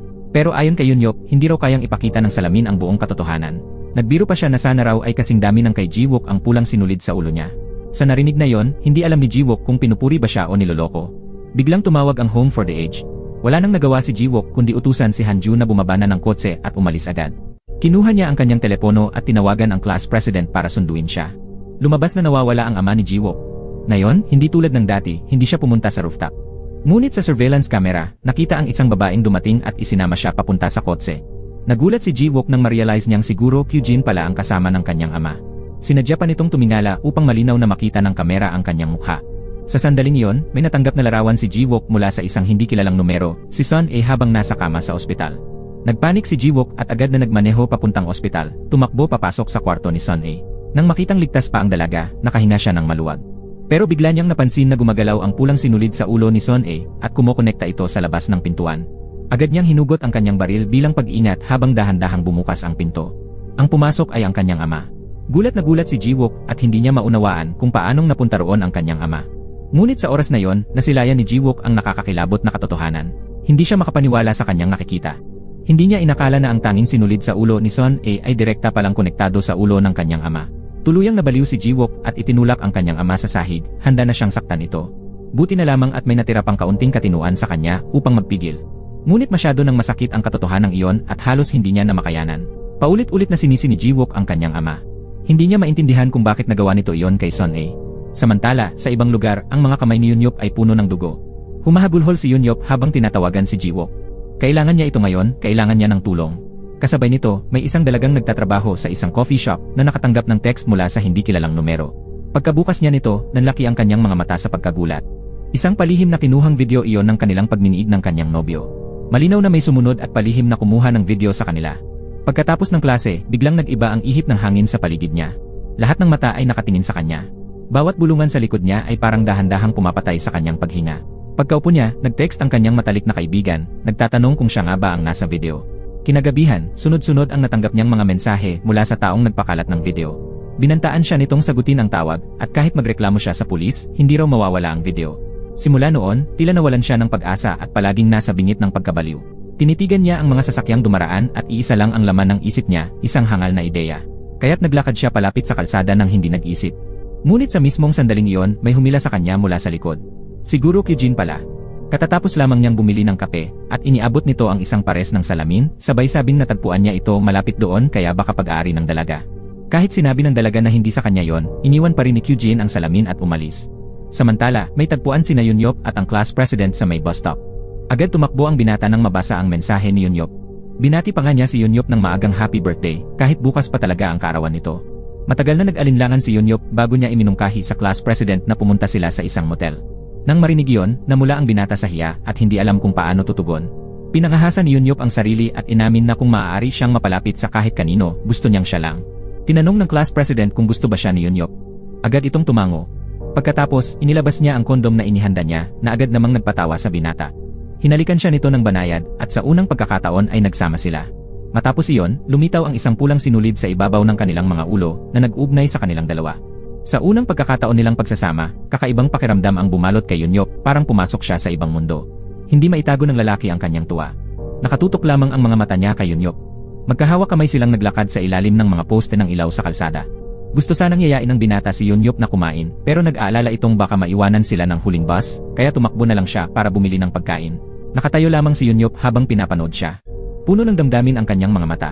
Nang mawala sa paningin niya ang binata, tumingin siya sa salaming bintana sa gilid ng kalsada habang pinaglalaruan ang pulang sinulid sa kanyang ulo. Bigla na lamang may malakas na ingay at isang sigaw mula sa malayo. Nagulat si Yunyop at agad na tumakbo patungo sa karamihan. Sa harap niya ay nakahandusay ang class president sa isang lawan ng dugo at katabi niya ang isang birthday cake. Tinarakan ang katawan nito ng mga bakal na mula sa isang construction site. Napaluhod si Yunyop at nagsimulang humagulgol. Lagi niyang inisip na isa siyang isinumpang bata na kapag minahal siya ng isang tao, aalis rin ito sa kanya. Ganoon din ang nangyari sa kanyang mga magulang, iniwan rin siya. Akala ni Yunyop walang makakapagmahal sa kanya ng totoo hanggang makilala niya ang class president. Siya lang ang taong nagpaniwala sa kanya na maaari siyang magbago. Ngunit sa hindi inaasahang sandali, iniwan rin siya nito. Hindi pa man siya tuluyang nakaka-recover sa pagkawala ng class president, nakatanggap siya ng isang kakaibang mensahe. Maikli lang ang nilalaman at may kasamang video, si Jiang, nakatali. Kitang-kita sa mukha nito ang takot na para bang may nananakot sa kanya. Litong-lito si Yunyop at hindi alam ang gagawin kaya tinawagan niya ang pulis. Nagulat si Jiwook nang malaman kung sino ang may pulang sinulid sa ulo ng kanyang pamangkin. Tinanong niya si Yunyop kung alam ba niya kung sino yon. Sabi ni Yunyop kung alam lang niya, matagal na niyang sinabi. Sa puntong iyon, isiniwalat ni Yunyop ang isang lihim na hindi pa niya kailanman naikwento kahit kanino. Tuwing kaarawan niya, may natatanggap siyang greeting card. Noong una, akala niya ay galing ito sa kanyang ina na patagong nagpapadala. Pero kalaunan, napagtanto niyang may isang taong naghihintay sa kanyang pagtanda. Naghihintay ng araw na si Yunyop ay tuluyang magiging isang ganap na dalaga. Kahapon, hindi pa man ang kanyang kaarawan, pero pinili na niya ang araw na iyon para sa sarili niya. Ipinakita ni Yunyop kay Jiwook ang isang text message mula sa hindi kilalang numero na nagyaya ng pagkikita. Pagkabasa niya nito, agad na inisip ni Jiwook na ang tumawag kay Yunyop at ang taong nagpadala ng salamin sa kanya at kay Son A ay isa. May isang misteryosong taong kumikilos sa likod ng lahat. Biglang pumasok sa isip ni Jiwook ang kuha sa CCTV ng ospital. Ang taong lumitaw roon ay si Teacher Kyujin. Mukhang may koneksyon ang lahat ng ito. Ngunit ang kakaiba, nang siya sa atin ni Jiwook ang background, walang taong naggangalang Kyujin. Parang hindi kailanman umiral sa anumang dokumento ang homeroom teacher ni Yunyop. Pagdating ni Yunyup sa paaralan, agad niyang napansin ang isang silid-aralan na may nakabukas na ilaw. Agad siyang pumasok sa loob habang mabilis siyang sinundan ni Jiwook. Pero pagpasok ni Jiwook sa parehong silid, wala siyang nakita. Isa lamang itong bakanting silid, walang tao. Samantala, nakita ni Yunyup si Ji Yang na nakatali sa gitna ng silid. Nauutal si Ji Yang at sinabing si Yunyup daw ang nag-text sa kanya para pumunta rito. Pagkatapos noon, wala na siyang maalala. Nataranta si Yunyup, agad niyang kinalag ang pagkakatali kay Ji Yang at hinila ito palabas sa hallway para hanapin si Jiwook. Pero sa hindi maipaliwanag na dahilan, nasa iisang hallway silang tatlo pero hindi sila magkita-kita. Tumakbo sina Yunyup at Ji Yang pababa ng hagdan pero tila lalong humahaba ang hagdanan. Sa bawat liko nila, akala nila ay nasa mas mababang palapag na sila. Pero pagtingin nila pataas, pareho pa rin ang tanawin. Para bang nakakulong sila sa loob ng paaralan. Habang si Jiwook naman ay tumakbo paakyat ng hagdan at dumiretso sa rooftop. Narinig ni Yunyup at Ji Yang ang ingay at agad din silang tumakbo paakyat. Pagdating nila sa rooftop, wala silang nadatnan. Sa oras na ito, si Jiwook ay tila naligaw sa isang napakakakaibang espasyo. Ang lupa ay baligtad na parang langit. May grupo ng mga taong nakaputi na tila nagsasagawa ng isang kultong ritual. At ang magsasagawa ng ritual ay ang babaeng nagtatrabaho sa coffee shop. Lumalabas na matapos niyang isuot ang salamin at makita ang S-line, bumalik si Kyujin at iminungkahing pumatay siya ng tao upang mawala ang mga sinulid sa kanyang ulo. Sa lalong madaling panahon, makikita na raw ng lahat ang S-line kahit walang salamin. Sa panahong iyon, ang mga sinulid sa kanyang ulo ay magiging kahinaan na maaaring samantalahin ng iba. Kaya mula noon, pinatay ng babaeng ito ang lahat ng nakipagtalik sa kanya. Mula sa 4, naging 3, at kalaunay nawala ang lahat ng sinulid sa kanyang ulo. Ngayong araw, lilinisin niya ang kanyang huling kasalanan. Sumigaw siya na kapag naging pula na ang mundo, lahat sila ay muling isisilang. Nagmamakaawa ang lalaking nasa harap niya, nanginginig sa takot, pero walang awa pa rin siyang inatake ng babae. Nasaksihan ni Jiwook ang lahat, pero hindi pa rin siya makapaniwala sa kanyang mga mata. Sa mga sandaling ito, inamin din ni Yunyup kay Ji Yang na nakakakita na siya ng mga kakaibang bagay mula pa noong siya'y isinilang. Sa hindi inaasahan, nakasuot rin pala ng salamin si Ji Yang at nakita rin niya ang S-line. Ibinunyag niya na sinabi ng punong guro na kapag namatay ang isang tao, makikita na nila ang S-line kahit walang salamin. Noon lang tuluyang nakumpirma ni Hyun-hook na si Kyujin nga ang nasa likod ng lahat. Sa kakaibang espasyong iyon, lumitaw si Kyujin at napakaraming pulang sinulid ang nakakabit sa kanyang ulo. Mas kaunti ang mga sinulid ni Jiwook kaysa sa kanya. Bigla niyang itinuon ang kanyang mga mata kay Jiwook, dahilan para lumingon ang lahat sa kanya. Hinila niya ang puting tela at isiniwalat na ang susunod na lilinisin ay ang ama ni Jiwook. Nataranta si Jiwook at agad na tinangkang kalagin ang tali ng kanyang ama. Sa hindi inaasahan, iniabot ni Kyujin kay Jiwook ang isang kutsilyo at sinabing patayin ang kanyang ama. Iyon lamang daw ang tanging paraan para mailigtas si Sun A. Dahil kung malalaman ng buong mundo ang sinulid na nag-ugnay kina Sun A at sa kanyang lolo, tiyak na hindi niya kakayanin mabuhay. Nanginginig si Jiwook habang itinaas ang kutsilyo, pero sa huling sandali, pinili niyang huwag saksakin ang kanyang ama, bagkus sinaksak niya si Kyujin. Ngunit laking gulat niya, tila may pambihirang lakas si Kyujin. Madali siyang napigilan at itinapon palayo. Sa malamig na kilos, sinaksak ni Kyujin sa liig ang ama ni Jiwook, dahilan ng mabilis nitong pagkamatay dahil sa matinding pagdurugo. Noon lamang binunot ni Jiwook ang kanyang baril. Ngunit hindi man lang natakot si Kyujin. Sa espasyong ito, tila hindi siya kayang saktan. Ang mga ordinaryong tao ay walang kapangyarihang patayin siya. Pagkatapos ay tinaas niya si Jiwook sa liig at inamin na siya ang nagtulak kay Sun A mula sa rooftop. Dahil kung hindi napunta si Sun A sa ospital, hindi sana nagtuon ng pansin si Jiwook. Inihanda na niya ang lahat para matuklasan ni Jiwook ang nakakatakot na katotohanan. Samantala, si Yunyup ay sinasakal mula sa likuran ni Ji Yang. Sa kabutihang palad, nakuha ni Yunyup ang salamin at itinapon sa sahig, dahilan upang pakawalan siya ni Ji Yang. Mabilis niyang sinipa ang salamin at binasag ito. Sa sandaling iyon, tila biglang natauhan si Ji Yang at hindi niya maunawaan kung ano ang nangyari. Ngunit may kakaiba. Napansin ni Ji Yang na naging berde ang mga mata ni Yunyup. Ang mga patak ng dugo mula sa sugat sa kanyang mukha ay kusa ng bumukod at dahan-dahang lumipad pa itaas. Sa loob ng mga patak ng dugong iyon ay may hindi mabilang na pulang sinulid. Sa ilang saglit lang, natagpuan ni Yunyup ang sarili sa isang kakaibang lugar kasama ang grupo ng mga taong nakasuot ng puti. Sa mga sandaling iyon, itinapon ni Kyujin si Jiwook palayo at hinarap si Yunyup. Inihayag ni Kyujin na isinilang si Yunyup na may kakayahang makita ang mga pulang sinulid para sa araw na ito. Hindi siya isinumpa, kundi isang regalo at isang biyaya. Likas sa tao ang pagiging mausisa at lahat ay nagnanais na makita ang S-line. Si Yunyup ang kumakatawan sa pagnanais na yon. Sa sandaling ito, sabay-sabay na binasag ng mga taong nakaputi ang kanilang mga salamin at pinalibutan silang dalawa. Sa gitna ng pagdadalamhati ni Yunyup, inilabas ni Kyujin ang isang kutsilyo at malamig na humampas pababa. Ngunit sa hindi inaasahan, may isang taong biglang sumugod upang salagin ang atake at pagkatapos ay bumagsak. Ito ay ang ina ni Yunyup. Matagal na siyang nawawala. Umiiyak siyang humingi ng tawad kay Yunyup dahil nahuli siya ng dating. Inamin niya na mayroon siyang salamin at siya mismo ang nakakita. Ang pulang sinulid na nag-ugnay sa kanyang asawa at sa kapatid nito. Kaya hindi kasalanan ni Yunyup ang lahat. Hirap siyang magsalita at pagkatapos ay binawian ng buhay. Sa matinding sakit, sumugod si Yunyup kay Kyujin ngunit nasaksak siya sa tiyan. Ang mga patak ng dugo mula sa sugat ay hindi bumaba kundi lumipad pa itaas. Pinakontrol din ni Kyujin si Yonyop upang lumipad sa ere. Ang dugo sa kanyang katawan ay biglang bumulwak at naging napakaraming pulang sinulid. Nagsama-sama ang mga ito sa isang punto at mabilis na hinabi sa isang dambuhalang pulang sinulid. Muling narinig ang tinig ni Kyujin. Ang kamatayan ni Yonyop ang magdadala ng mga mata ng mga Diyos sa sangkatauhan at ang mga biyaya ay ipagkakaloob.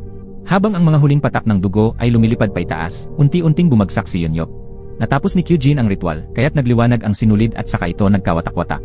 Habang nagagalak si Kyujin, biglang bumangon si Yonyop at sinaksak siya. Ngunit sinabi ni Kyujin na huli na ang lahat dahil natapos na nila ang kanilang misyon. Pagkasabi nito, bumagsak siya. Nang mawala na ang pinuno, nagsipagtakbuhan sa takot ang iba. Nagtataka si Jiwook sa nangyayari nang may bumangga sa kanya at nahulog ang salamin nito. Sa isang iglap, napunta silang muli sa rooftop ng paaralan. Naghihintay doon si Jiyang. Pinulot ni Jiwook ang salamin sa gilid ng railings at muntik nang tumalon. Mabuti na lamang at hinila siya pabalik ni Yonyop sa tamang oras at pinayuhang dalawin si Sun A upang siya ay makapanatag. Sa sandaling ito, naging maliwanag na pula ang kalangitan. Dahil sa kakaibang pangyayari, nagsilabasan ang mga tao upang tingnan at kuhanan ito ng larawan. Nakatingin din si Yonyop sa pulang langit. Biglang, may maraming sinulid na kumabit sa ulo ni Jiwook. Kasabay nito, nagsilabasan din ang mga sinulid sa ulo ng bawat tao, dahilan upang mabigla at malito ang lahat. Hindi nila alam kung ano yon at bakit may tumubo sa kanilang mga ulo. Ang mundo ngayon ay tila nabalot ng matinding pulang liwanag, dahilan upang maalala ni Yonyop ang sinabi ni Kyujin. Na balang araw, ang mundong nakikita niya ay makikita na rin ng lahat, isang mundong kung saan lahat ay makikita ang S-line. Sa wakas, naging isang normal na tao si Yonyop tulad ng matagal na niyang minimithi. Isang taon na ang lumipas, at isang matinding kaguluhan ang yumanig sa buong mundo. Lahat ay naghanap ng kasagutan kung bakit lumitaw ang S-line, ngunit wala ni isa ang nakahanap ng sagot. Ngayon, karamihan sa mga tao na lumalabas ay nakasuot na ng mask. Sa wakas, nagising si Sun A. Sa mundong puno ng mga pulang sinulid, siya ay muling isinilang na walang kahit isang sinulid. Hindi na nila pinag-usapan pa ni Jiwook ang tungkol sa nakaraan. Ang tanging mahalaga sa kanila ay ang kaalaman na buhay pa ang isa't isa. Ngunit ngayon, labis na mahiyain si Sun A tuwing lumalabas sila ng kanyang tiyo. Dahil sa dami ng pulang sinulid sa ulo ni Jiwook, napapatingin ang lahat sa kanila. Si Yonyop naman ay nalulugmok sa kalungkutan. Madalas siyang bumisita sa sementeryo upang dalawin ang class president at dinadalhan pa niya ito ng mainit na quote kapag dumarating ang taglamig. Ngunit bigla, may pamilyar na tinig na tumawag sa kanyang pangalan. Nataranta si Yonyop at lumingon-lingon, iniisip na guni-guni lamang iyon. Ngunit hindi niya inaasahan na ang tumatawag sa kanya ay si Kyujin. At dito nagtatapos ang pelikula. Maraming salamat sa panonood. Hanggang sa muli, paalam.